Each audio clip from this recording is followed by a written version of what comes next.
to surprise my girlfriend Willow for her birthday. I set up a live stream and hid inside my car, planning to propose to her right on the spot, to give her an unforgettable romantic moment, and let all our friends and family witness our happiness. But the very next second, as soon as the car door opened, my girlfriend, breathless, was pushed onto the seat by another man. The car began rocking violently. I was so embarrassed I didn't even dare to breathe. I should have been under the car, not inside it. Because the live stream was now broadcasting this explosive scene. Main text. I was hiding inside the car, holding a bottle of champagne, planning to give Willow a birthday surprise. As she got closer, I suddenly heard two voices. I was caught off guard. I watched her get pinned against the window, gasping continuously. I should have been under the car, not inside. Seeing how wild they were getting. The worst part, I had planned to propose to her today, to let everyone witness our joy. I had started a live stream. At this very moment, both our parents and close friends were watching online. Willow and I locked eyes. But she couldn't see me through the dark car tint. She shyly said to the men, "Let's go to the car." I panicked. What if she really got in?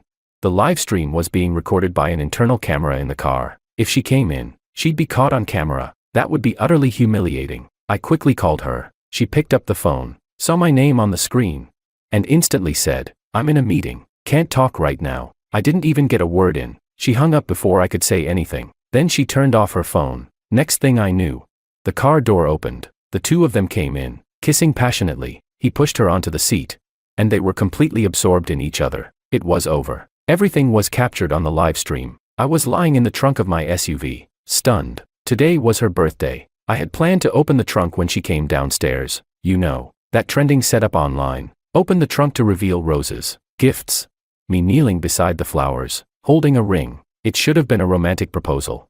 And the camera was perfectly positioned to capture her surprised and happy reaction. Our friends and family were all waiting at home. We had agreed, once the proposal was successful, as I led her into the house, everyone would release confetti poppers. Now, what a disaster. What the live stream was showing was her clothes being stripped off one by the homewrecker. That bastard smirked and said, "Why didn't you answer your boyfriend's call? Afraid of being caught?"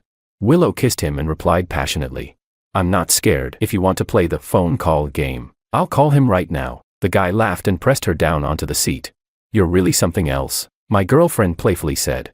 "If we're chasing excitement, might as well go all the way." They were already lying in the back seat, completely unaware of me hiding in the trunk. Awkwardly, I opened my phone, and saw them going at it in the seats. And yes, the live stream was still running. The stream was password protected. Only people with the code could enter. But there were over 100 people online. I don't even have that many friends. Clearly, someone had shared the drama with others for the gossip. Over 100 viewers, and not a single comment. I could imagine everyone sitting in my house, holding cakes and confetti poppers, watching this unfold on their phones in stunned silence. The worst part, I saw one account was repeatedly sending me gifts. It was my girlfriend's mother, my future mother-in-law. She kept sending gifts because each one triggered a visual effect that covered the explicit footage. She doesn't use phones much, and probably didn't know that you can clear the screen with one tap. She didn't realize she could avoid the effects altogether. Poor woman, unaware of the full context.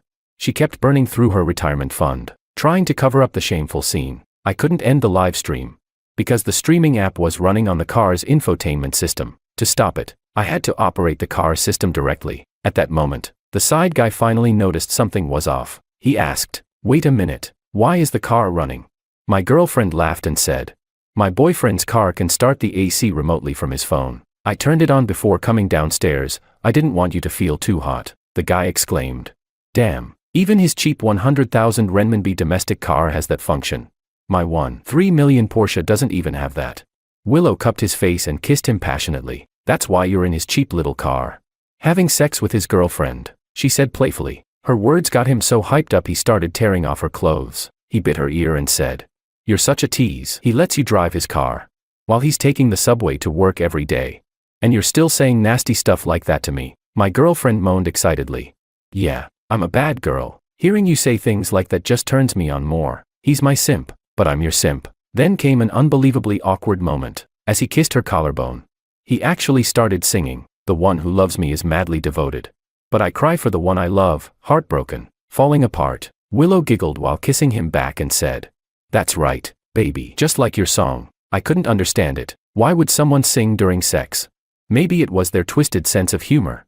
Or maybe guys who drive Porsches just naturally know how to make girls laugh. But it was painful to watch, especially because this was still being live streamed. I knew I had to say something. This was my account. If the stream kept going and crossed into explicit content, I could literally be arrested. I couldn't help it, I coughed. Instantly, the two lovebirds in the back seat jumped up in panic. My girlfriend saw me and immediately went pale. Instinctively, she blurted out, "Aren't you supposed to be at work?" I said, "Today's your birthday. I took the afternoon off to surprise you." How pathetic. I'd requested leave. Prepared everything so carefully, and this is what I got in return. What shocked me most was, I wasn't even angry. Not a single thought of rage entered my mind, because I've always believed in one principle: as long as you're not married, you're just sleeping with someone else's future wife. After this, there was no way I could still propose. In my eyes, she was already someone else's wife, and I had just checked. The live stream had over 1,000 viewers. This stream required a password, meant only for close friends and family. So what did 1,000 viewers mean? It meant classmates, co-workers, relatives from both sides. Basically every nosy friend and distant auntie in the circle had been invited to come watch the drama unfold. From family, to workplace, to school, full coverage. Sure enough, the elevator in the company's parking garage opened. A group of people walked out. They weren't looking for their cars. They were holding up their phones, staring in our direction. Clearly, they'd come down specifically to watch the show live. My girlfriend, now flustered, saw the crowd outside and quickly said to me, "Please, don't argue with me right now. All my co-workers are outside. Don't embarrass me." I stared at her blankly and asked, "You still care about your pride?" She replied coldly, "Well, since you found out, there's no point in pretending anymore. Let's break up. I think I deserve someone better." I asked, "How have I wronged you?" She got dressed, climbed into the driver's seat, and started the car, driving off. She said coldly, "You've been great, I won't deny that, but I still believe I deserve better. Once a woman has ridden in a Porsche, she doesn't go back to a cheap ride like this." The side guy also awkwardly got dressed, and that's when I noticed something shocking. He had a wedding ring on his ring finger. Pointing at the ring, I asked, This is what you mean by someone better?" My girlfriend said coldly, "If you knew he gives me 20,000 yuan every month, would you still say that?" I gasped in disbelief. Online, 20,000 yuan a month might not seem like much, but in real life, for us, that's a lot of money. My own monthly salary is just over 6,000. Even this car, worth just over 100,000 yuan, I had to buy on a loan. The side guy finished dressing, gave me a glance, and said, "Brother, I get it, just name your price. I'll pay you to end this peacefully. Just don't go around spreading it." I stared at him and asked blankly, "You're trying to pay me to keep quiet?" He said, "Not paying you to keep quiet, you have to keep quiet." At this moment, my girlfriend parked the car by the roadside near her company building. There was a Porsche parked in a clearly marked spot nearby. A sign said, "Reserved space, no parking." Obviously, it was a spot reserved for company executives. My girlfriend turned to me and warned, "I'm telling you, don't even think about spreading this out of revenge. He's a vice president transferred from headquarters. He's got money and powerful connections, someone you really can't afford to mess with." I froze, not because I was scared of this so-called vice president's background, but because several of her co-workers had also witnessed the live stream, considering how some of them even snuck down to watch the drama live. And with how absurdly high the viewer count had gotten, I'd bet both their branch office and the main office had tuned in. There was no way this VP could keep his job. Even if I stayed silent, word would inevitably reach his wife. In fact, she might have been in the live stream too. Come on, she's the VP's wife. With so many employees, how could she not get the link from someone?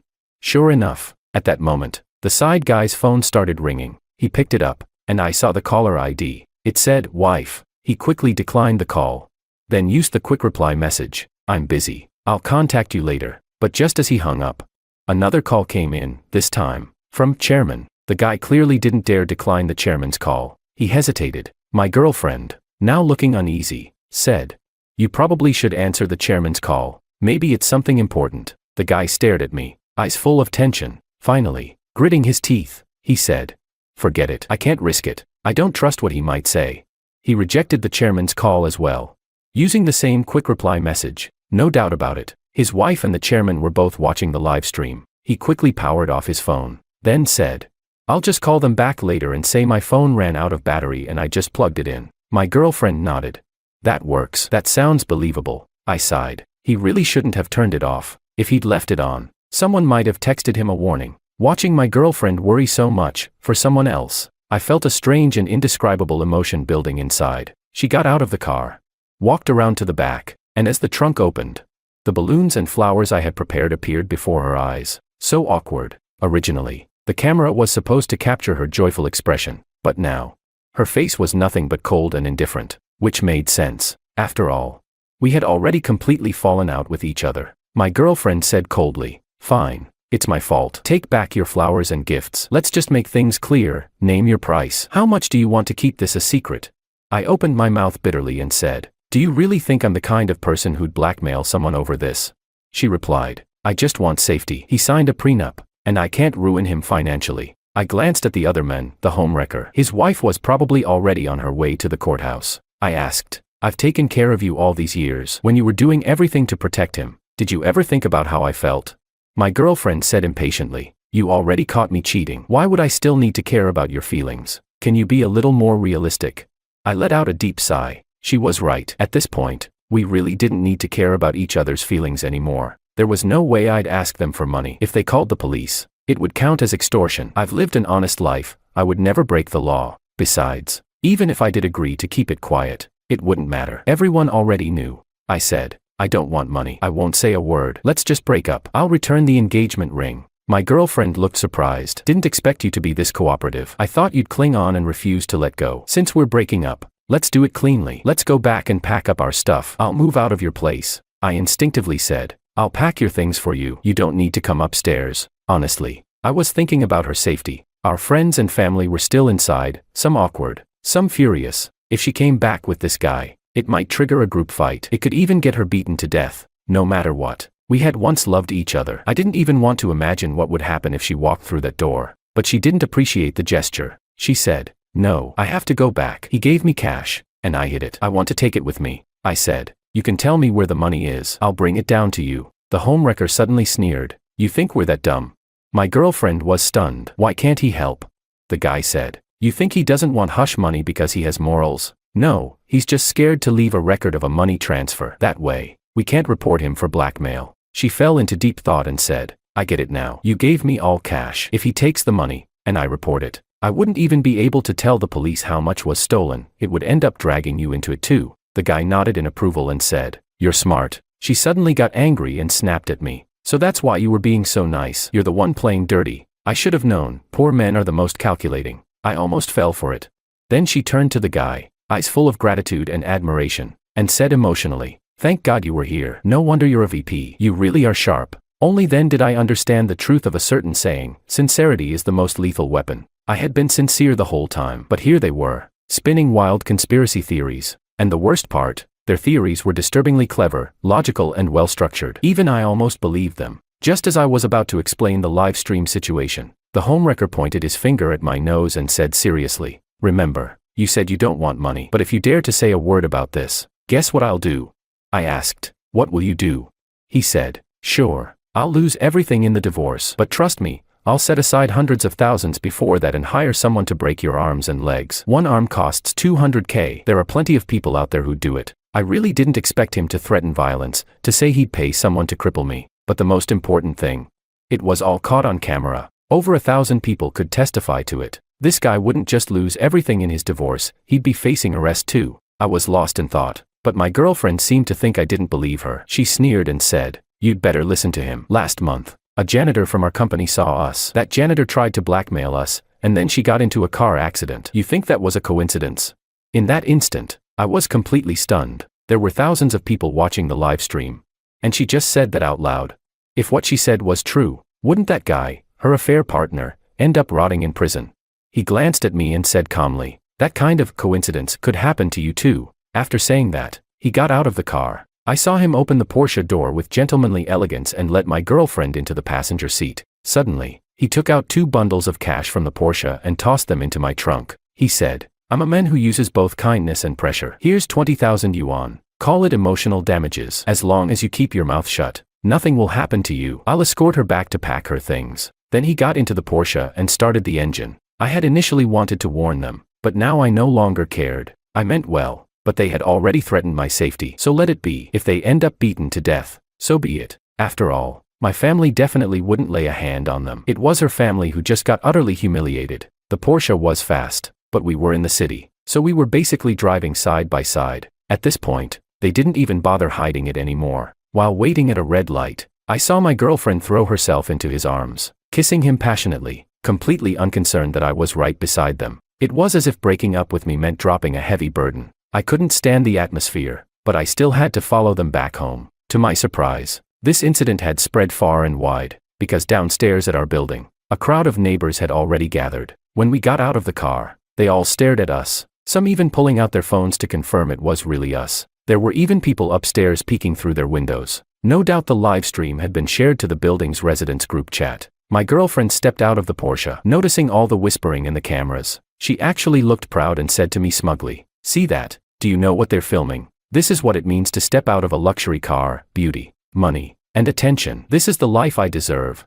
I no longer felt anything for her. I replied coldly, "They're just watching a pair of shameless cheaters. They're looking at a circus act." She wasn't angry. Instead, she smiled and said, "So now that your little scheme failed, you're just lashing out like a dog backed into a corner. I knew it, you were trying to steal my cash. Too bad your petty tricks were exposed by a true elite." After saying that, she boldly clung to the guy's arm and walked into the building. Instantly, the neighbors couldn't help but gasp and start booing and shouting. The guy looked puzzled. "Why are they yelling?"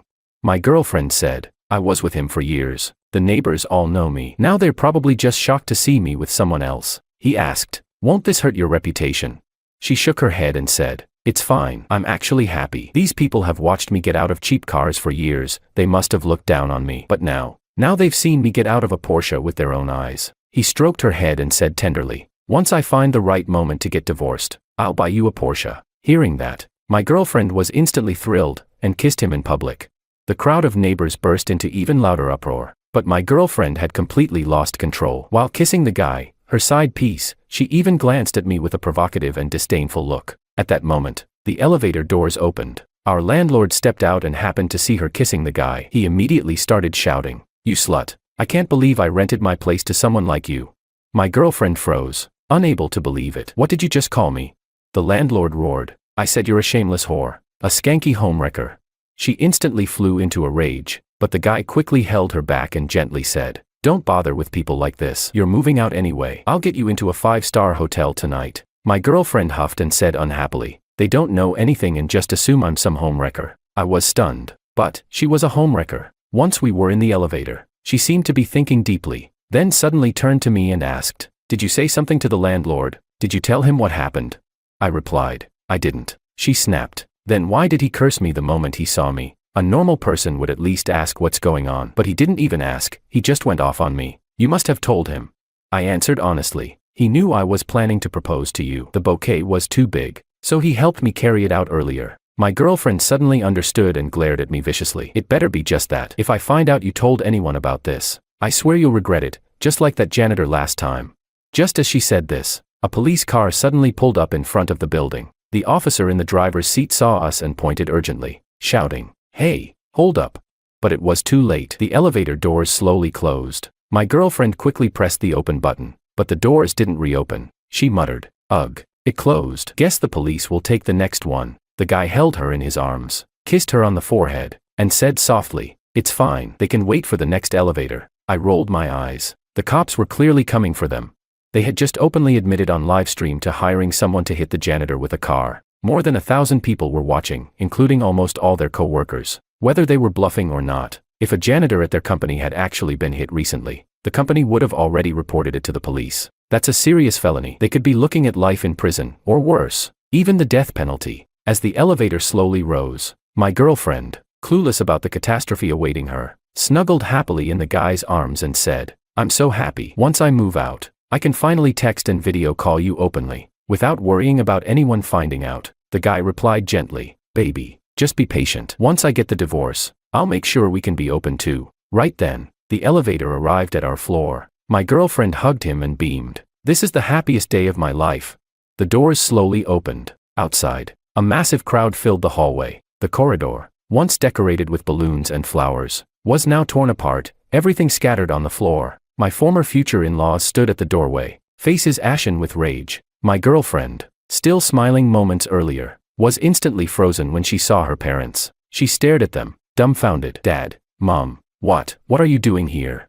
The "Happy Birthday" banner still hung from the ceiling, too high for anyone to tear down. Panicked, my girlfriend quickly let go of the guy's arm and grabbed mine instead. Nervously, she stammered, "Oh, you're here to celebrate my birthday. Just now, my boss told me I was getting a raise, and I got excited and hugged him." Don't misunderstand. No one believed my girlfriend's lies. Everyone still looked at her with cold, disgusted expressions. Suddenly, her father exploded. He grabbed her by the throat and roared, "Celebrate your birthday. I'll celebrate your death anniversary instead."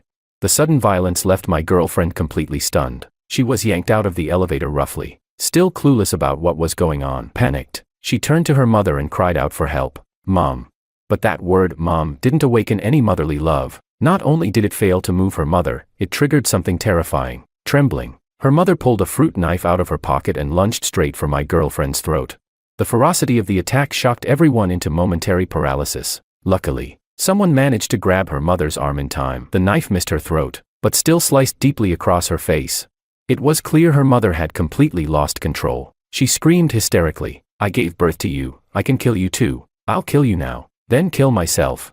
To be honest, her parents used to be extremely protective of her. They spoiled their daughter like she was royalty. Back when she and I had minor arguments, they'd always take her side, telling me not to pick on a girl. In short, she was their precious little princess. But now, forget about a princess, she couldn't even pass for a cursed pearl. All our relatives and friends had seen everything play out. The humiliating scene in the car, the criminal confession. One side was a public disgrace, the other was bound for prison. This wasn't just about doting on their daughter anymore. I wouldn't be surprised if her parents had lost their will to live altogether. Sure enough, even though people managed to hold back her mother, she was still in total meltdown, screaming, veins bulging, completely detached from sanity, like she was teetering on the edge of a full mental breakdown. My girlfriend was terrified by the way her mother looked. She stammered, "Mom, you've got it all wrong. We're not what you think, we're just boss and employee."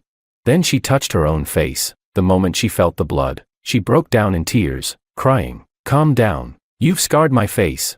Even now, she was still lying, only adding fuel to the fire. Meanwhile, the side piece, the guy, rushed over to smooth things over. He said, "Ma'am, you misunderstood. There's nothing inappropriate between us." But her mother, already on the edge, couldn't take another word. With a final gasp of rage, she spat out a mouthful of blood. I stood there in shock. I'd always thought it was exaggerated when people said you could cough up blood from extreme anger. Until now, the blood splattered all over the guy's face. And then she collapsed unconscious on the ground. My girlfriend was completely paralyzed by fear. She dropped to her knees beside her mother, sobbing, "Mom, what's wrong? Don't scare me like this."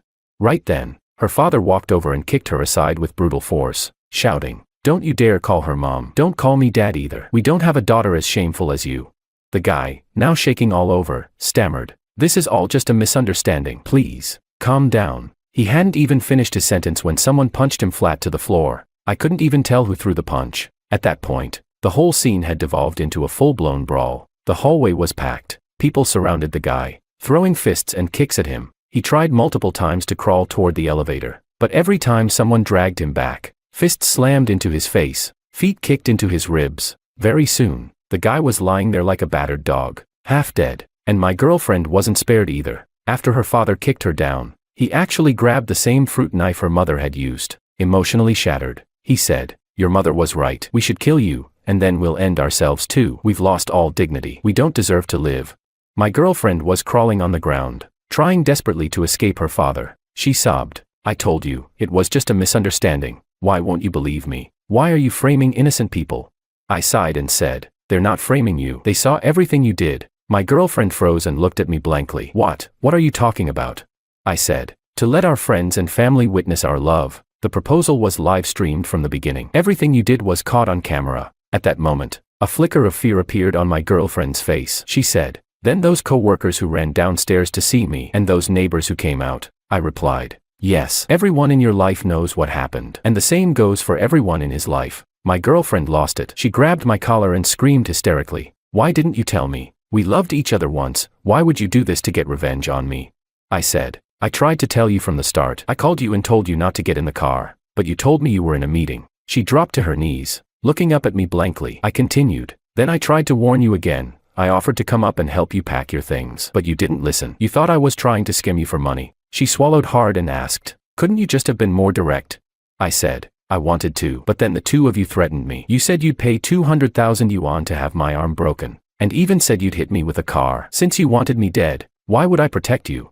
The guy, her side piece, was stunned too. He stuttered. Then those calls earlier, my wife, the company chairman. I chuckled. Yeah, I'm guessing your colleagues shared the live stream link with them too. Oh, and about that janitor you said got hit by a car on your orders. I'm betting those cops downstairs are here for you. At that moment, both my girlfriend and the guy looked at each other in stunned silence, but it didn't last long. They were soon swarmed again by the furious crowd. The cheating couple desperately tried to crawl their way out of the mob, but people were too enraged. Every time they tried to escape, someone would grab their legs and drag them back violently. What a joke. Her parents, who should have been the ones most likely to protect her, one had fainted from rage after vomiting blood. The other was still being held back with a knife in hand, barely restrained from committing murder. This was a full-blown tragedy turned farce. My girlfriend was beaten so badly she couldn't even get up. She lay on the ground sobbing, screaming to her lover, "What do we do? I'm finished." The guy exploded, shouting, "I'm the one who's finished. My wife knows. The entire company knows. You've ruined me." My girlfriend cried, "You ruined me. My mom vomited blood. I'm going to turn you in. You're the one who had someone run down the janitor. I had nothing to do with it. I'll confess everything and cut a deal." Furious, the guy lunged at her and started choking her. "Then I'll kill you first." He squeezed her neck so hard her eyes bulged. Her face turned purple, and she clawed at his arm with both hands. But he had no intention of letting go. His face was twisted with rage, as if killing her could somehow erase his guilt and pin everything on her instead. Unbelievable. Just moments ago, they were cozying up in the elevator, calling this the happiest day of their lives. And now, they turned on each other like animals in a cage. The hallway was filled with her friends and relatives, but no one stepped forward to help her. Instead, everyone wore the same grim expression of satisfaction. Honestly, they probably wanted her to be strangled to death right there. Just then, the elevator that had gone down earlier came back up. The doors opened, and the police officers rushed out. "Stop right there," one of them shouted. They broke up the fight and tackled both of them to the floor, slapping handcuffs on their wrists. One officer said sternly, "You are both under arrest for suspected conspiracy to cause intentional harm." At that moment, both of their faces turned ashen. This whole farce had finally come to an end. My girlfriend's mother was rushed to the hospital.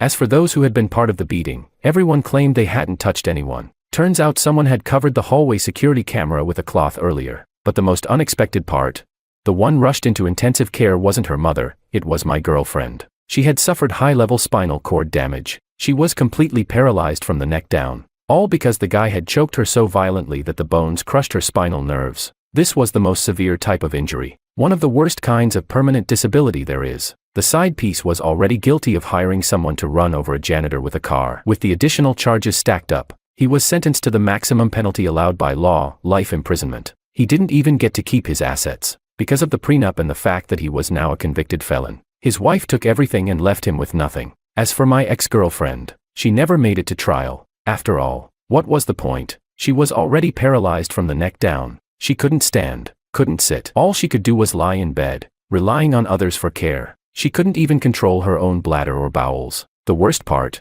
Her parents, my former future in-laws, found her too shameful to bring home. They dumped her on the street multiple times. The local community committee had to step in and negotiate with them.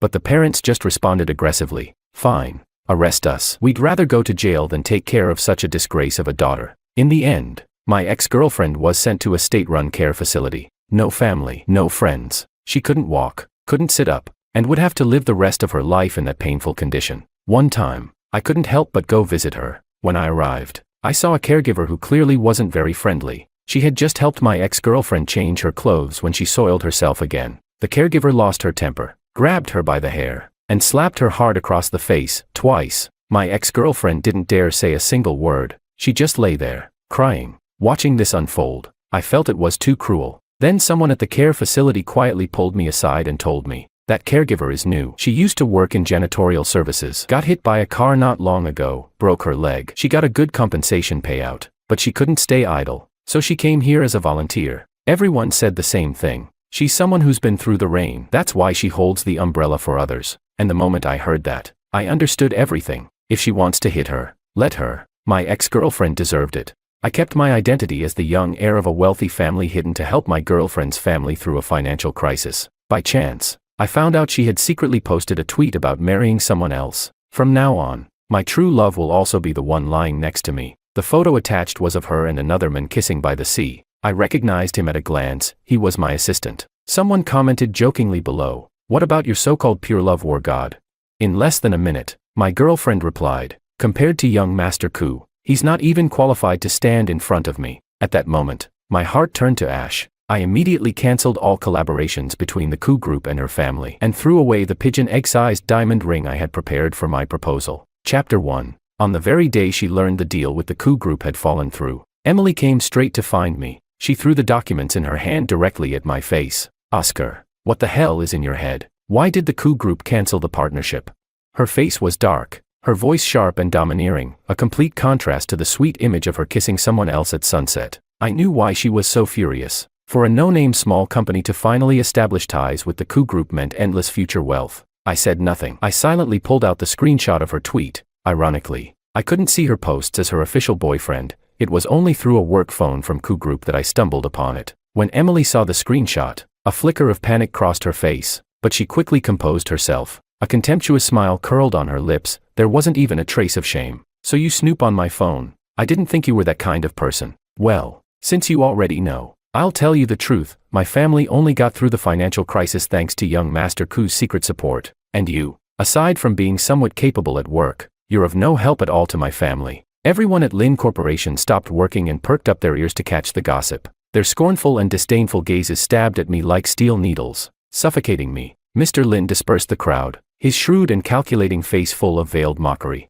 "Oscar, thank you for all the work you've done for Lin Corp. I'm especially pleased you helped us land a tough project in the western suburbs. But marriage should be between equals. I can't marry my daughter off to you just because you're a good employee. You're an adult. Stop dreaming about things beyond your reach." I clenched my fists. I had finally witnessed the Lin family's shamelessness. I had a crush on Emily for years, and to get close to her, I hid my identity and worked at Lin Corp cautiously and diligently. When they realized how capable I was, they used the excuse of saving Lin Corp to test my sincerity, practically begging me for help. They certainly didn't have this attitude back then. Once I had cleaned up their mess, Emily even took the initiative to break the ice and agreed to date me. Suddenly, someone shoved me hard, snapping me out of my thoughts. I stumbled and fell to the ground. The ring in my pocket I hadn't yet thrown away tumbled out. Looking at the massive diamond ring, pigeon egg-sized, I only felt a deep sense of irony. I had originally planned to propose to Emily today and reveal my true identity as the wealthy young Master Ku, but instead, I had discovered her public post announcing a relationship with someone else.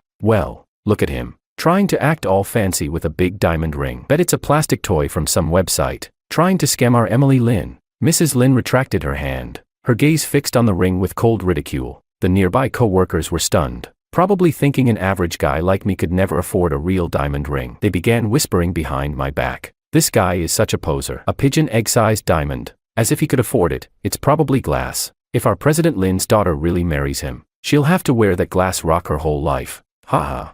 Hearing all these nasty comments, Emily's face, already pale, turned deathly white. She picked up the diamond ring from the ground and hurled it at my face, her gaze sharp like frozen needles. "Get out. Stop embarrassing yourself in front of me." Ugh. Suddenly, her face went ashen. She clutched her mouth and began dry heaving uncontrollably. Chapter 2. Mrs. Lin frowned and immediately started patting Emily's back to help her breathe more easily. In a low voice, she asked, "Hasn't it already been over 3 months? Why are you still reacting so strongly?"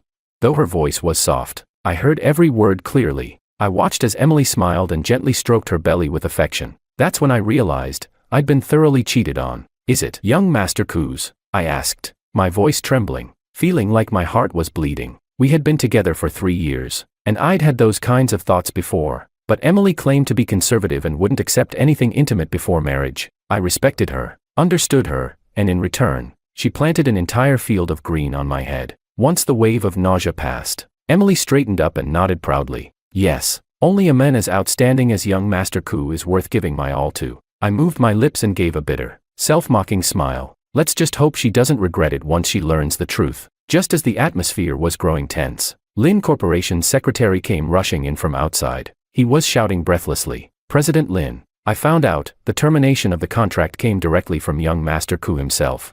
Emily Lin's face turned pale in an instant, and her expression flickered with intense emotion. Unable to suppress their panic, her entire family rushed to the Ku Group building. I couldn't let it go, so I followed them there. Just as we were about to step into the Ku Group's front entrance, A deep voice rang out behind us. Emily.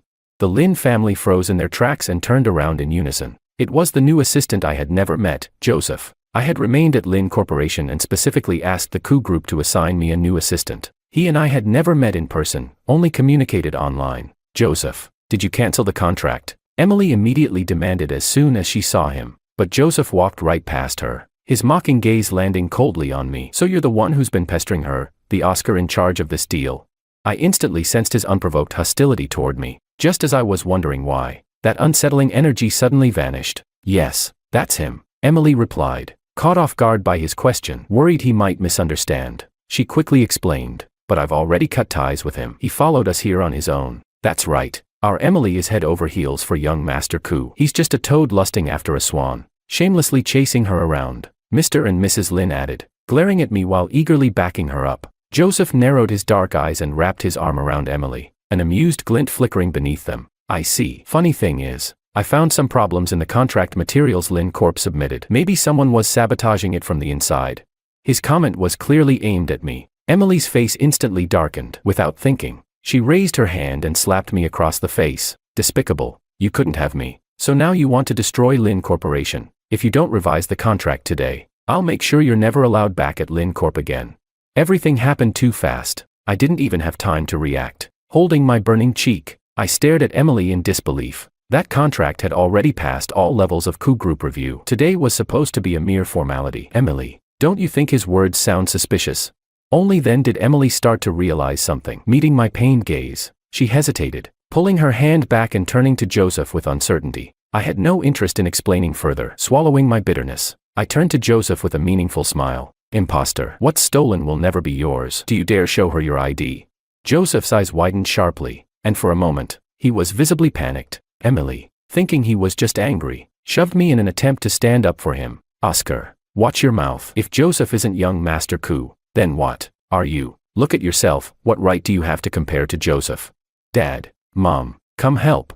Mr. and Mrs. Lin got the message from her expression. Each grabbed one of my arms and started dragging me back to Lin Corporation. Joseph watched me being taken away and raised an eyebrow at me in a mocking challenge behind their backs. A wave of unease rose in me. There was something off about Joseph. Halfway back, I yanked my arms free. Enough. You don't need to throw me out. I'll leave myself. I was completely disappointed in the Lin family. When they needed my help, they could be so polite. The moment they latched onto someone richer, they dumped me like trash. But Emily blocked my path, grabbing my sleeve, refusing to let me go. No, the contract with the coup group was always handled by you. You have to fix it. Don't think you can walk away from this mess. In the middle of the struggle, we ended up in the middle of the road. Cars passed by continuously, and worried she might get hurt, I instinctively let go. Emily, this is the street. Whatever you have to say, let's move to the sidewalk. The moment I spoke, a speeding car came straight toward her. Terror filled her eyes as she looked at the oncoming vehicle. Without thinking, she spun around and shoved me into its path, to use me as a human shield. Screech. The screech of brakes was so loud it nearly split my eardrums. Luckily, the driver was quick and managed to stop just in time. After cursing at me, he drove off. I lay on the pavement, my heart still pounding, feeling like a dead leaf swept away by the wind, utterly hopeless. At that moment, I knew for sure, Emily didn't care about me at all. Just as I was about to get up, I heard her scream in terror. I turned my head abruptly, but it was too late. A Maserati was hurtling toward me at full speed. Chapter 3. I was slammed like a kite with its string cut, thrown violently into the flower bed. My head was bleeding, and it felt like my internal organs had been shattered. Agony spread through every inch of my body. The last thing I saw before blacking out was Joseph behind the wheel. He was staring at me with a crazed, venomous hatred in his eyes. I couldn't understand it. We had never met before. Why did he hate me so much? My consciousness slowly faded, and when I came to, I was already lying in a hospital bed. Oscar, you're awake. Do you want some water? Emily let out a sigh of relief and kindly poured me a cup of warm water. I took a couple of sips from her hand before she hesitated and began to speak. Oscar, there's something I never told you. Joseph was actually my secret crush in college. You look a bit like him, so I started seeing you as a stand-in. When I connected with the Ku group, I realized he was young Master Ku. You know how families like theirs care about marrying someone of equal status. For the sake of what we had, I'm asking you to let go. As for the accident, him hitting you with his car, I hope you'll agree to settle it privately. The Ku family is highly influential in City A, and it's better not to make a scene. Also, our wedding is next month. Please don't cause trouble. At first, Seeing her by my bedside had moved me a little, but after hearing those words, I would have preferred she'd left me to die on the street. She anxiously watched my expression. Seeing I didn't respond, she subtly signaled her parents. "Ha, Oscar." Mr. Lin chuckled. "We're not unreasonable people. You've done a lot for the Lin family, and we won't treat you unfairly. Here's a card with 200,000 yuan. We hope you'll take the money and cut things off cleanly with Emily. Oh, and before you resign, be sure to properly hand over the Western Suburbs project. It's important to finish what you start." He placed the card on my bedside table and gave me a knowing pat on the shoulder. Of course I understood their message, use me, then toss me aside. I let out a bitter smile, looked up at Emily, and quietly asked, "Emily, was there even a single moment when you truly loved me?"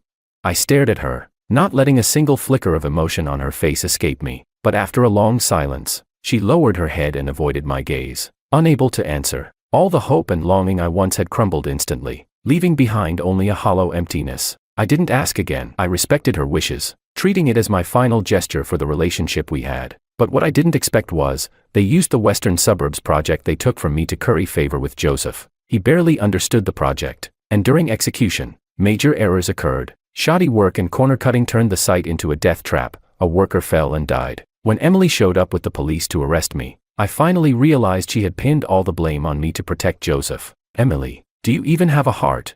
As the police dragged me away, I turned and roared at her. She knew full well that with young Master Ku's reputation, the worst Joseph would suffer was some bad press, but she still chose to throw me under the bus to protect his public image. I wasn't at the police station for long. My loyal assistant quickly got me released. "Young Master Ku," Secretary Lu said, glancing at me before pulling an engagement invitation from his pocket. "That woman Emily is hosting an engagement party with the imposter at a hotel right now." My eyes narrowed, and my tone turned cold and bloodthirsty. "Let's go. Send them my congratulations, in the name of the Ku Group." Chapter 4. The Lin family had clung tightly to the Ku Group, and even though I had already cancelled the contract, they still spread the news that a partnership with the Ku Group was underway. Today's guests were from elite business circles the Lin family had never dared dream of associating with before. The moment my assistant and I stepped into the venue, all eyes turned toward us. Several guests recognized me right away and began approaching with wine glasses in hand, eager to greet me. Suddenly, Mr. Lin rushed out from inside the hall with a group of security guards. "Oscar, why are you here?" The moment he saw me, it was as if he'd seen a ghost. He froze for several seconds before snapping back to his senses. He stormed up to me, voice low and filled with warning. "What are you doing here?" Completely oblivious to the strange looks he was drawing from those around us, I gave my assistant a subtle signal. Secretary Lu immediately stepped forward with a prepared gift box and addressed Mr. Lin politely. "Mr. Lin, greetings. Our young Master Ku said that no matter what's happened between you, since you've shared an acquaintance, he absolutely must attend Miss Lin's engagement today. This is his engagement gift for Miss Lin." Lu's clear and confident voice silenced the entire venue. Young Master Ku, another young Master Ku. Because Joseph had felt guilty, the engagement ceremony was kept low profile, so only the Lin family's relatives and close friends knew that Emily's fiancé was supposedly the renowned young Master Ku of City A. Now, apart from the guests who already knew me, everyone else was wide-eyed in confusion. Their eyes darted back and forth between Joseph and me, trying to figure out the truth. Wasn't today supposed to be young Master Ku's engagement to Emily? Why is there another one? Who's the real deal? I know Secretary Lu, he's the right-hand man of the real Ku heir. That means this guy down here is the actual young Master Ku. I had spent the last few years working undercover at the Lin Corporation, and Secretary Lu often handled my external affairs, so he was well known in the entire business circle. Joseph's pupils dilated suddenly, and his face turned ghostly pale. Emily was utterly stunned the moment she saw Secretary Lu, especially after hearing the whispers spreading among her relatives and guests. She stared at me in disbelief, her expression growing dazed. No way. His last name isn't Ku. How could he possibly be from the Ku family? Even with the truth staring her in the face, Emily still refused to accept it. Someone from the crowd couldn't take it anymore and shouted, "Everyone knows the real Ku heir took his mother's surname, Wang. Which fake young Master Ku are you even engaged to? Ha ha." That triggered an uproar of laughter. Mocking voices flooded Emily's ears. Her voice trembled as she tried to convince herself. "I don't believe it. Joseph drives that one-of-a-kind limited edition Maserati that belongs to young Master Ku. I even saw Ku Group security greet him. He is the Ku heir, right?"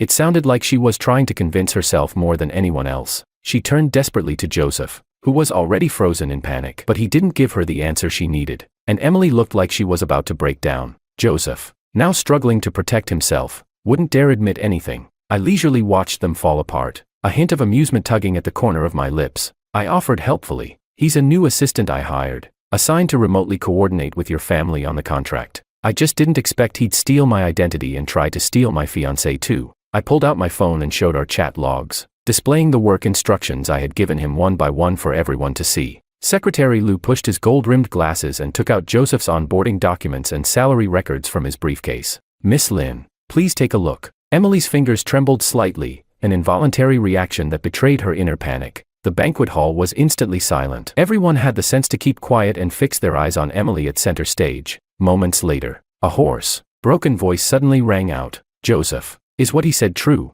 Emily raised the documents in her hands and screamed like a madwoman. Not even her carefully applied makeup could conceal how pale she had become. Faced with her hysterical questioning, Joseph lowered his head, ashamed and unable to respond. Chapter 5. Seeing my objective achieved, I quietly left the venue with Secretary Lou. The more socially savvy guests quickly caught on, realizing that staying any longer might offend the coup group. They followed me out. In an instant, more than half of the grand banquet hall was empty. This engagement banquet had turned into a farce. Once I returned to the coup group, I officially and completely cut off all collaboration with the Lin family. News of this spread quickly, and many prospective business partners who were still negotiating with the Lins immediately pulled out, with me no longer anchoring the Lin Corporation. Emily and her parents struggled to deal with the sudden wave of fallout. The company once again teetered on the edge of bankruptcy. While I was at a hotel discussing a project, I was lured into a private room by Mr. Lin, who had disguised himself as a waiter. Hey, Oscar, no.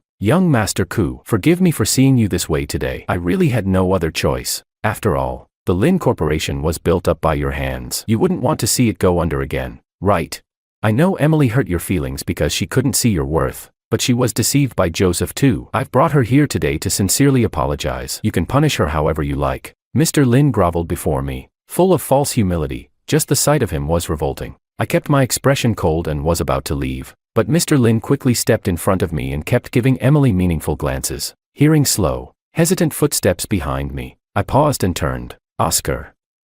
I'm sorry. She clutched the hem of her shirt tightly, face flushed red, stammering awkwardly. I frowned and cut her off at once. No need for apologies. It's all in the past. I wish you and your soulmate a lifetime of happiness. I couldn't help but echo back her own infamous post. Emily froze, her expression shifting between red and pale. She bit her lip hard, tears welling up in her eyes. With one final hateful glare, she turned and ran off, sobbing. Mr. Lin tried to say something else, but one sharp glance from me sent him retreating in silence. In order to save the Lin Corporation, I didn't expect Emily would sneak into an upper-class banquet. Coincidentally, I arrived a few minutes late and caught the perfect scene. To maintain appearances, Emily was working the room in jewelry Joseph had given her, trying to build connections by toasting guests. Whispers spread through the crowd. Who's that trying to show off in a bunch of fake jewelry?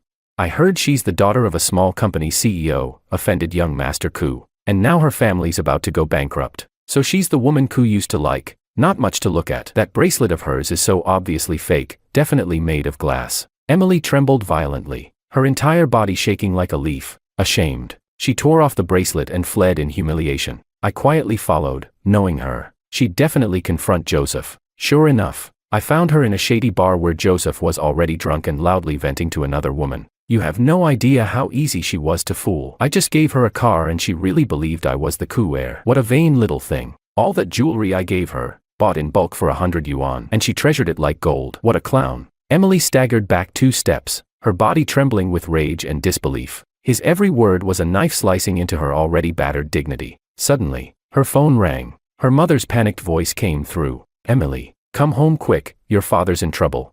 Her face turned deathly white as terror crashed down on her. She cast one last bitter glare at Joseph, still bragging away, and ran off at full speed. I smiled faintly, pulled a few bills from my wallet, and handed them to the hostess who had been coaxing information out of Joseph. I wasn't in a rush to leave. After all, the Western Suburb project was still unresolved. How could the Lin family escape their downfall? I had to admit, Joseph was cunning. He had used Mr. Lin as a scapegoat. Every aspect of the project had been dictated by Joseph, while Mr. Lin merely executed the orders. A textbook disappearing act. He played it well. An hour later, Joseph had mostly sobered up. Emily returned in a rage, no longer the gentle and demure woman she used to be in front of him. She shook his shoulders, yelling at him. Joseph, my father's been detained by the police for questioning. He was following your instructions. Figure out a way to save him. Joseph, holding his pounding head, shoved her away in annoyance. Get lost. Every document was signed by him. What's it got to do with me? Emily fell hard to the ground. She sat in silence for nearly 2 minutes. Her reddened eyes brimmed with tears, falling silently to the floor. Finally, she couldn't hold it in and cried out, voice cracking, Joseph, I can't believe you're this kind of person. I gave you my whole heart, and you lied and used me. Why? All she got in response were the murmurs and finger-pointing of onlookers. Joseph was already long gone. Chapter 6. She stumbled home in a daze, only to be slapped to the ground the moment she walked through the door by Mrs. Lin. You idiot. Still running off to find that fake. How did I give birth to such a brainless daughter? Instead of begging young Master Ku, you went crawling to him. Her mother's harsh scolding reignited the tears Emily had only just managed to hold back. She covered her face, letting the tears fall freely. All the feelings she'd been suppressing finally found an outlet. Mom.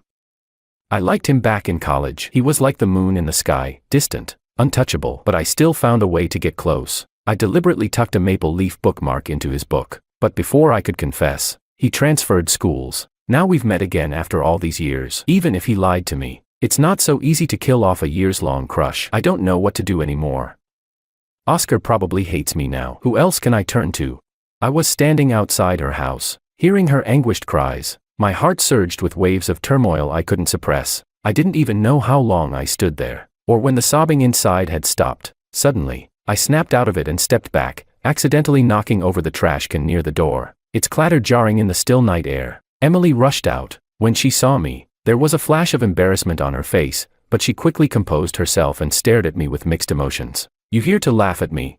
I forced a bitter smile, trying to hide my true feelings. The Western Suburbs project involves a lot of liabilities. You and your mother should find a place to lay low. I may hate you for lying to me, but I don't want to see you dragged down with it. I looked at her with feigned affection, letting my words hang somewhere between truth and falsehood. Emily was caught off guard. She froze, overwhelmed by a flood of conflicting emotions. Oscar, you're still the only one who cares about Emily. Please, give us a way out. We really have nowhere left to turn. Mrs. Lin had followed her outside. The moment she recognized me, her eyes lit up with calculation and she made as if to kneel. I quickly stopped her, letting out a long sigh. At this point, your only option is for Emily to go to the police and hand over Joseph. When you handed over the Western Suburb project to him, he must have signed the original documents. I stared closely at Emily, watching for any change in her expression. She lowered her head, guilt flashing in her eyes. I'd hit the mark. Mrs. Lin caught the hesitation, and in a fury, slapped her across the face again. You brainless idiot. That imposter nearly ruined our family, and you're still hung up on your one-sided crush. How pathetic can you be? Since all this happened, has he ever thought about how you feel? Has he even cared that you're carrying his child? Mrs. Lin's words finally snapped Emily out of it. She placed her hand on her still flat stomach, and a new light, pure hatred, slowly spread in her eyes. With my help, she handed over the original contract to the police. Mr. Lin was released. Joseph was arrested at a bar. Oscar, thank you. I've decided. I'm going to terminate the pregnancy. The day Joseph was taken in, Emily came to see me. She gently stroked her belly, hesitating as she looked at me, clearly about to say something more, but I already knew what she was going to ask, and cut her off before she could speak. Emily, don't get the wrong idea. Whether you keep the child or not is entirely your decision. It has nothing to do with me. If that's all, I'll be going now. Ignoring her helpless, pleading expression, I walked past her without hesitation. Once my feelings are betrayed, I never settle for second chances, especially when her sudden change of heart clearly had everything to do with who I was, not who I am. Back at the Ku Group office, Secretary Lu looked at me with a grave expression. Young master, Joseph has been bailed out by the old man. He's the old master's illegitimate son from outside the family. Chapter 7. The news hit me like a thunderclap. I was completely stunned. Before I even had time to process it, I got a call from my father, asking me to return to the old estate for dinner. Young master, about this, Secretary Lu looked at me, full of concern. I shook my head. I'll go. Don't worry. My relationship with my father had always been strained. After reaching adulthood, I moved out and never looked back. Lu, being my trusted assistant, knew a fair bit about my past. Not at ease with me going alone, he insisted on accompanying me. We arrived at the Ku estate about an hour later. As soon as we stepped into the living room, we were met with cheerful laughter. Joseph, you've had such a hard life all these years. Now that your father's here, I won't let you suffer anymore. Thank you, Father. Uncle Ku. Not only will Joseph be by your side from now on, soon, your grandchild will be too. My father beamed with joy at the sound of that. The living room echoed with his hearty laughter. But the moment I stepped in, The laughter stopped cold. I was surprised to see Emily at the table. Just that morning, she'd told me tearfully that she was planning to terminate the pregnancy. Now she was already back with Joseph. I let out a cold chuckle. Women. She caught my mocking gaze and quickly lowered her head, visibly uncomfortable. From the moment I walked in, my father's expression had turned sour. He slammed his hand against the table and barked at me. Humph. Do you know how long we've been waiting for you? I've heard about the issue between you and Joseph. No matter what happened in the past, he's your brother now. I've already cleaned up the mess from the western suburbs. You owe him an apology. I want this family to stay united. Joseph has suffered a lot over the years. From now on, be more accommodating. If he likes your car, let him drive it. Emily will soon be your sister-in-law. Don't harbor any inappropriate thoughts. His words, full of veiled accusation, chilled me to the bone. To punish me, he needed no proof, just an excuse. I clenched my fists and met his sharp gaze. Why should I apologize to him? Are you going to pretend he didn't hit me with his car? That he didn't impersonate me and try to steal my fiancée? Don't tell me you couldn't find out, more like you chose to turn a blind eye. He's the one who caused the fatal accident in the Western Suburb project, and tried to pin it on me. Chairman Koo, do you think I'm as easy to bully as my mother was?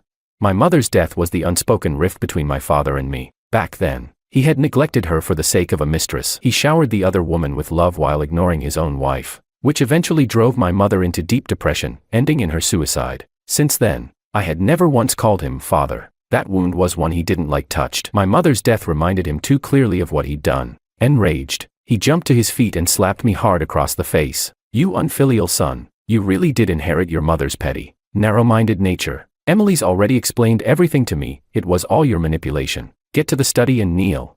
Covering the burning side of my face, I said nothing. I turned a calm gaze toward Emily. I wanted to ask why she lied, but in the end, I held it in. He was the unattainable light of her youth. And me, what was I? If not a cruel contrast, why humiliate myself further? She couldn't meet my eyes. Guilt was written all over her face. Joseph, his arm around her shoulder, raised an eyebrow at me in open provocation. I used every ounce of self-control to resist punching him right then and there. Silently, I turned and walked to the study, but I wasn't stupid enough to kneel. Secretary Liu, I said calmly, start digging into Joseph's background. Chapter 8. Secretary Liu nodded and was about to head off when I stopped him. Wait for me. With that, I stepped out of the study. The living room was already empty. I walked out into the courtyard and saw two people curled up together on a bench. Joseph, I still can't believe you're actually part of the Koo family, and even more, I didn't expect you to let go of the past and bring me here. I'll never doubt you again. Emily shyly kissed him on the cheek. Joseph didn't give her a chance to pull away. He drew her into his arms and lowered his head for a deeper kiss. Maybe it was just my imagination, but I was sure I saw him glance in my direction out of the corner of his eye. Let her go. The fury I'd been holding in finally exploded. I charged forward and punched him, locking us in a fight. Stop it, please.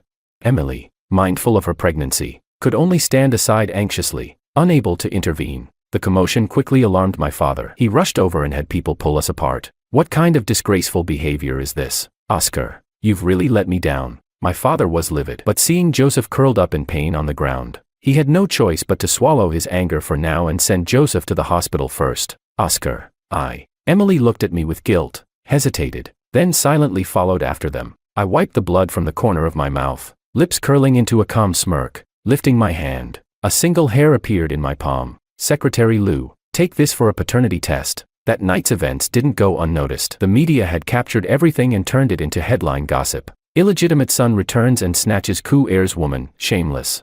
Even took Koo's prized car. Is there no justice?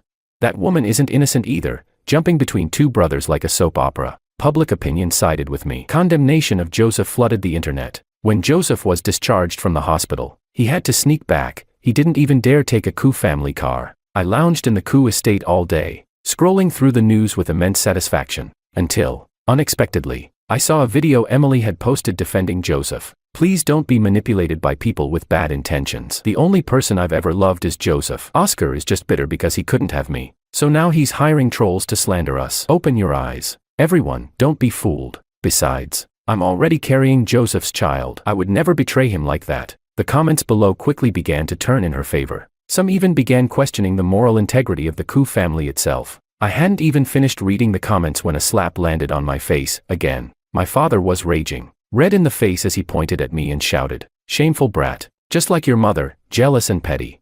Now you've dragged the Koo name through the mud. Fix this mess immediately." He stormed off, summoned by an emergency call from the company. I sat there, holding the now numb side of my face, my expression gradually darkening. She accused me of hiring bots to attack her. If I didn't fight back, I'd be wasting the false accusation she pinned on me. Secretary Lou pushed this story to the top of the trending list. Within a day, the backlash against me reached a fever pitch. The scandal of the Koo brothers fighting over a woman stayed on the front page for 3 straight days. Koo Group stock hit the limit down 3 times in a row. My father was losing his mind. His eyes said he could kill me on the spot. Just as everyone was branding me as manipulative and conniving, a new story broke through the trending ranks, this time questioning Joseph's identity. Comments exploded. Wait, what? Joseph is actually the housekeeper's son. It's a classic case of the prince and the pauper. The maid swapped her son with the mistress's newborn so he could live a better life. That maid used to live near us. I remember when her own son drowned. She didn't even go back to look, just stayed glued to her employer's kid. Turns out the employer's son was actually hers. Makes sense now. My cousin works at the police station. I heard young Master Koo was detained overnight because Joseph framed him for the Western Suburb incident. This Joseph guy plays dirty. Chapter 9. Netizens didn't just expose Joseph, they also dug up how Emily had used me to help her family through a crisis, only to kick me aside afterward. Those clients who had hoped to collaborate with the Koo Group through the Lin family began turning against them, demanding explanations and compensation. The Lin family, which had only just begun to stabilize, was swept into chaos overnight. Panicked and disoriented, Emily did everything she could to dodge reporters and quietly snuck over to the Koo estate to look for Joseph for help. She arrived just in time to catch Joseph sneaking out with valuables stolen from our home. Joseph, how could you lie to me like this? My family's falling apart. You can't just leave us now, please. Think of something. Faced with Emily's pleading, Joseph's face darkened. He ground his teeth and spat. Who told you to be so greedy and vain? Besides, I am the Koo family's illegitimate son. This is all Oscar's doing. He's sabotaging me behind the scenes. But his shifting gaze betrayed his lack of confidence, as if he didn't even believe himself anymore. Young Master Koo, should we stop him? Secretary Lou and I were standing on the balcony of the Koo estate, watching Joseph try to flee with stolen goods. I chuckled and shook my head. No need. Apply pressure on the authorities. Now that my father's no longer protecting him, they can finally investigate Joseph for the Western Suburb incident. Joseph was cunning. In order to dodge blame, he had pinned all responsibility for the faulty construction on the Koo Group. Now, as the Koo name was dragged into scandal, Joseph had tried to drag us down with him. My father was so furious. His hair turned white overnight. He camped out at the company for days, fighting off PR crises while completely worn down, only to discover Joseph had been colluding with our competitors and selling off Koo Group's internal resources and secrets. The Koo Group was now an empty shell, morale at an all-time low. My father, filled with regret, tried asking me to step in and save the company, but I firmly refused. He had no choice but to report Joseph to the police himself. Joseph was hiding in an abandoned high-rise out in the western suburbs. When the police found him, he panicked and ran. The building he'd chosen, ironically, was one of his own shoddy constructions. In a moment of carelessness, the floor beneath him collapsed, and he plummeted from over 20 stories high. I parked the car, got out, and calmly walked over with a DNA test report in hand. I stood over him, watching blood spill from every orifice as he lay dying. A soft chuckle escaped my lips, my eyes cold and amused. Back then, the maid who worked beside your mother did swap you and her child, but no one knew she secretly swapped you back later. Overcome with guilt and longing, you know how much I hated you too. If your mother hadn't meddled in my parents' marriage, hadn't abused my kind, soft-hearted mother with the help of my father's favoritism, she wouldn't have died so young from depression. Joseph, you should have known better. What made you think someone with no background, no education, no pedigree could get into the Koo Group at all? I casually tore the DNA test into pieces, letting the strips fall beside him as my cold gaze pierced through him. Blood spilled continuously from his mouth. From the moment I pulled out that report, he had been staring at me wide-eyed, shocked, desperate, and filled with bitter regret. When he heard my final words, his pupils contracted sharply. His twisted expression reflected the overwhelming psychological blow. You, it was you. Joseph's lips moved weakly, barely forming the words. A rasp slipped from his throat, the sound garbled and fragile. His entire body trembled uncontrollably, the breath of death closing in fast, and just before the police reached him, he stopped breathing. Chapter 10. I curled my lips slightly and shook my head with feigned regret. There was one thing I never got the chance to tell him. The real reason he and his mother ended up in exile was all orchestrated by my grandfather. To avenge my late mother, my grandfather had abducted my father's mistress and sent her off to live with a rough brute deep in the mountains. He even arranged for a nanny to secretly monitor her whereabouts. When I grew older, I realized that was too merciful. So behind the scenes, I began funding Joseph under someone else's name, guiding him, step by step, into the coup group. If he had stayed in his lane, I wouldn't have gone after him so ruthlessly, but he, like his mother, made the mistake of plotting against me. When I returned to the coup estate, my father looked like he had aged 10 years overnight. He threw a shareholder acquisition document in my face, his hands trembling with rage. He pointed at me, struggling for a moment before finally blurting out a sentence. "You, ungrateful brat, it was you who secretly bought up coup group stock." I stared coldly at him, the corners of my mouth curling into a mocking smile. I simply took back what rightfully belonged to my mother. After all these years, do you ever dream of her at night? Do you ever feel guilty? She brought a generous dowry into the coup family, married you despite my grandfather's opposition, and how did you repay her? My father looked at me, shocked and furious, his jaw clenched so tightly it creaked, but he couldn't say a word in return. The next morning, Secretary Liu hesitated before delivering his report. "Young Master Ku, the chairman left the country alone. He's moved abroad." I barely reacted. Day by day, I focused on building my new company. The pain from the past began to slowly fade. At a banquet one evening, I unexpectedly ran into Emily again. Her father had drugged her wine and was about to deliver her to a client. "Oscar, please, save me. Help me. I swear I'll stay with you from now on." When she saw me, it was like she'd seen a savior. She clung desperately to the doorframe, screaming for help. I stopped in my tracks, glanced at her once, and walked right past her without saying a word. No matter how much she pleaded behind me, I never turned around. The next day, the news reported that she had jumped naked from a hotel balcony. They said it was a double tragedy. She had been pregnant. When I heard the news, I stood silently in front of my floor-to-ceiling windows the entire night. In my hand was a weathered maple leaf bookmark. When the sun rose, I crushed the leaf into dust and threw it into the trash.